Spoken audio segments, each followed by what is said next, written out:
아니면 나중에 기억이 나는 경우도 많습니다. 예를 들어 잘 이해를 했어요. 그래서 이런 제도가 탕평책이었구나. 이해를 해요. 그다음에 주관식 문제가 나왔습니다. 주관식 문제가 나와서 답을 써야 되는데 기억이 안 나요. 탕까진 기억이 나요. 탕수육이라고 쓰는 경우도 있습니다. 큰일 나는 거죠. 그래서 어쩔 수 없이 답을 못 쓰고 냈는데 놀다가 2시간 후에 갑자기 기억나요. 맞다! 이렇게 되는. 그러다 보니까 학습 효율이 굉장히 많이 떨어지겠죠. 그리고 보면은 뭔가 이제 자기의 감정을 조절하고 주어진 과제를 완수하기 위해서 적절한 긴장도를 유지하는 거라든가 이런 모든 조절의 기능을 담당하고 있는 것들이 전두엽의 기능입니다. 그래서 이런 것들이 잘 안 됐을 때 이런 여러 가지 양상이 나타나지만 이것이 생활 속에서는 참을성이 잘 없는 사람으로 딱 대변이 되겠죠. 예, 그래서 이 인간의 아주 그 고유한 기능인 이 전두엽의 기능이 이 인간의 아주 고차적인 능력인 참을성이라는 기능을 발달시킨다라고 이해할 수가 있습니다. 그러면 참을성이 없는 사람을 보면 조금 뭔가 발달이 좀 덜 됐다 뭐 이렇게도 볼 수가 있겠죠. 네. 그런데요, 우리 유명한 그 과학자인 아인슈타인 아시죠? 네, 아마 그 분의 성함을 모르는 사람은 거의 없을 겁니다. 뭐 우유 이름도 있는 것 같아요. 어쨌든요. 아인슈타인은 여러분들 무슨 생각이 딱 떠오르세요? 네, 똑똑하신 분, 그죠? 또 천재라고도 얘기하시는데요. 아무튼 이분의 그 뇌를 사후에 다 이렇게 봤대요. 얼마나 똑똑하면 뇌가 어떻게 생겼길래 이렇게 인류의 역사에 큰 획을 지을 만큼 유명한 과학적인 이런 연구들을 했나 해서 봤더니요. 의외로 이분의 뇌가 일반 성인의 뇌보다 조금 작았대요. 한 100g 정도 작았는데요. 반면에 전두엽이 차지하는 비율이 다른 사람에 비해서 훨씬 컸답니다. 그러니까 뇌 전체의 무게는 크지 않았지만 전두엽의 비중이 굉장히 컸다는 거죠. 그만큼 이제 이 전두엽의 기능이 상당히 이제 중요한 기능이라고 할 수가 있습니다. 유명한 실험이 한 가지가 있어요. 실험이 월터 미셸이라는 분이요. 유명한 실험을 했어요. 근데 이건 뭐냐면 4살짜리 아이들을 대상으로요. 벨과 마시멜로를 이용한 참을성에 관한 실험을 했습니다.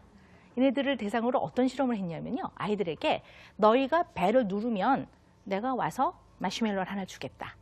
대신에 내가 올 때까지 벨을 누르지 않고 기다리고 있으면 마시멜로를 2개 주겠다고 그랬어요.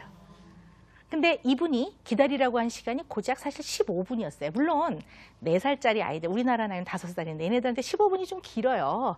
그렇지만 아이들을 분류해 봤더니 정말 재밌는 결과가 나온 거죠.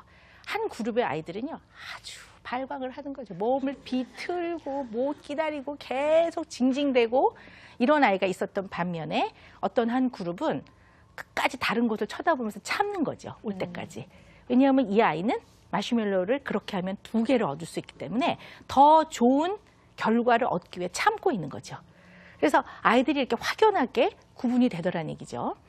근데 저희도 이렇게 이제 진료 상담을 하러 이제 오게 되면 가끔 기다리는 일들이 있어요. 때로는 길게 기다리기도 해요. 앞에 좀 상당히 길어지는 경우가 있거든요. 그러면 아이들의 반응이 굉장히 제각각이에요. 하여튼 수시로 그 앞에 카운터에 나와서 저 언제 들어가요? 내가 또 들어가서 또 좀 있으면 저 언제 들어가요? 그런 아이가 있고요. 막 울고 불고 뭐 그런 아이도 있고 심한 애들은 나 갈 거야 하고 뛰쳐나가는 애들도 있어요. 근데 어떤 아이는요. 숙제를 가지고 와요. 미리 챙겨갖고 오는 거죠. 기다릴 걸 예상해서 그 시간 안에 숙제를 합니다. 그리고 나면 나머지 집에 가 놀 수 있는 거잖아요. 이렇게 아이들이 여러 부류가 있습니다. 자, 그런데 참 재미있는 거는요. 이 월터 미셸이 한 이 대상군 아이들을 후에 다시 봤어요. 얘네들이 어떻게 컸나 봤더니요. 그 못 기다리고 막 몸을 뒤틀고 이랬던 애들은 나중에 봤더니 학교나 집에서 상당히 문제가 많고 좋은 평가를 받지 못한 반면 그중에 일부는 친구를 괴롭히는 아이도 있었고요. 내지는 이제 뭐 미국이니까 외국이니까 마약에 손을 댄 아이들도 일부 있더라라는 결과가 나왔고요. 반면에 그 실험에서 상당히 잘 참고 기다렸던 아이들은 평균 보통 아이들, 미국에서 우리나라 같은 수학 능력 시험이 있거든요. SAT 시험이라고 하는데요. 평균보다 훨씬 더 높은 점수를 받았더라, 얘네들이. 그래서 이게 꼭 학업과 관련된 것뿐만이 아니라 우리 공부라는 게 여러분 잘 아시겠지만 이게 꼭 IQ만 갖고 이해력만 갖고 공부가 되는 거 아니라는 거 아시잖아요. 공부라는 거는요. 정말 재미없고 지루하거든요. 그리고 세상의 공부만큼 들이부은 노력에 비해서 나오는 결과가 적은 게 없는 것 같아요. 근데 이 공부는 정말 이 과정에서 참을성과 인내심을 배우는 과정이거든요. 그리고 이왕 시작한 거 끝까지 최선을 다하는 삶의 태도를 배우는 게 공부의 과정이거든요. 이런 걸 잘 해내더란 얘기죠, 이 아이들이. 그래서 학업뿐만이 아니라 삶에서도 훨씬 더 좋은 결과를 얻을 가능성이 많다는 얘기죠. 그걸로 봐서는 우리가 맨날 공부하면서 아이들을 학원 수를 늘리기보다는 정말로 아이들을 좀 더 잘 키우기 위해서는 우리 오늘 주제가 되는 참을성이 굉장히 중요하다는 걸 다시 한번 이제 확인하게 됩니다. 그래서 이제 그렇다면 이처럼 참을성이 있느냐 없느냐에 따라서 아이들의 어떻게 보면 인생, 행복도 영향을 많이 받는다라고 볼 수가 있는데요. 그럼 참을성이 많은 아이들은 어떤 특징을 가지고 있을까? 주사를 맞을 때 그냥 꼭 잘 참는 것이 과연 참을성이 많은 것인가? 이런 생각을 하게 돼요. 근데 참을성이 많은 아이들은요, 모든 일에 좀 긍정적이래요. 그게 왜 그러냐면요, 참으면 좋은 결과가 있을 것이야 라고 생각을 하는 거죠. 그러니까 좋은 결과를 이렇게 상상하면서 참아내는 거죠. 그리고 그 과정에서의 기다림을 고통이라고 생각하지 않고 좋은 결과를 기대하면서 잘 참아낼 수 있다는 얘기죠. 그래서 참을성이 많은 아이들은 상당히 긍정적이고요. 당연히 모든 일에 매사에 적극적이겠죠. 참을성이 많은 아이들을 봤더니요, 얘네들 특징은요, 영어로 표현하면요, stop and go입니다. 먼저 스탑하고 생각을 먼저 합니다. 아, 잠깐 어떻게 해야 되지? 이게 생각을 하고 그 다음에 행동을 하더라는 얘기죠. 그렇다면 거꾸로 참을성이 없는 아이들은 반대입니다. 얘네들은 고고고고고 해서 뚝 떨어져요. 양떨어져 떨어진 다음에 어이쿠 어떻게 해야 되지? 이렇게 생각을 한다는 얘기죠. 그래서 먼저 생각을 하고 그 다음에 행동으로 옮기기 때문에 사실 참을성이 많은 아이들은 실수를 줄여나갈 수가 있습니다. 그리고 뭔가 실수를 하게 되면 그 다음번에 생각을 통해서 오류를 수정하죠. 이것이 아주 유명한 학습의 효과입니다. 그래서 참을성이 많은 아이들은 학습 효과가 뛰어납니다. 유명한 실험이 있어요. 쥐상자 실험이라는 게 있는데요. 여러분 들어보셨는지 모르겠어요. 쥐상자 실험은요, 쥐가요 빵을 좋아해요. 빵을. 그래서 요만한 상자 안에다가 쥐를 넣어요. 근데 쥐 입이 딱 닿을 만한 데다가요, 이렇게 지렛대 같은 걸 놓고 거기다 그 빵을 놔요. 근데 그 밑에 죽지 않을 만큼의 약하게 전류를 흘려요. 쥐를 딱 집어넣으면 쥐가 이렇게 해서 냄새를 맡은 다음에 그 빵을 딱 묵니다. 그럼 어떻게 될까요? 찌지지지지 감전이 오죠. 죽지 않을 만큼. 근데 꼭 3번을 해봐요, 쥐가. 예.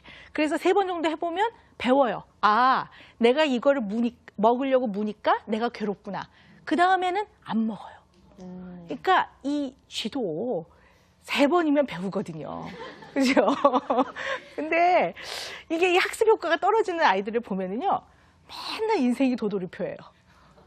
대변 보고 눌러라 그럼 네 하고 맨날 물 안 누르고 나온다든가, 옷 걸어라 그래도 맨날 대답만 네 하고. 그러니까 너무나 쉬운 것임에도 불구하고 어떻게 보면 삶에서 수정이 잘 안 되는 거죠.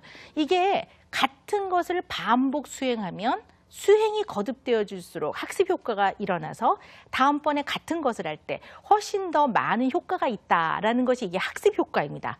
근데 이 참을성이 없는 아이들은 늘 행동을 먼저 해버리기 때문에 생각하는 연습이 안 돼 있는 아이들은 학습 효과가 떨어집니다. 그러니까 맨날 같은 실수, 같은 잘못을 반복하게 되는 거죠. 그래서 우리 공부할 때도 오답 노트가 중요하잖아요. 오답 노트를 잘 안 하면요, 맞히는 문제는 맨날 맞히고요, 틀리는 문제는 맨날 틀립니다. 그러면 점수는 어쩌죠? 똑같습니다. 네. 재수해도 마찬가지입니다. 1년을 더 공부했는데 전 학년하고 똑같아요, 점수가. 그래서 이처럼 뭔가의 학습을 해내고 좀 더 나은 쪽으로 발달을 해나가는데 역시 이런 참을성이 굉장히 중요하다는 거죠. 반면에 이제 참을성이 없는 아이들의 특징을 보면은요, 뭐 여러분들 잘 생각을 하시면 아시겠지만 얘네들은요,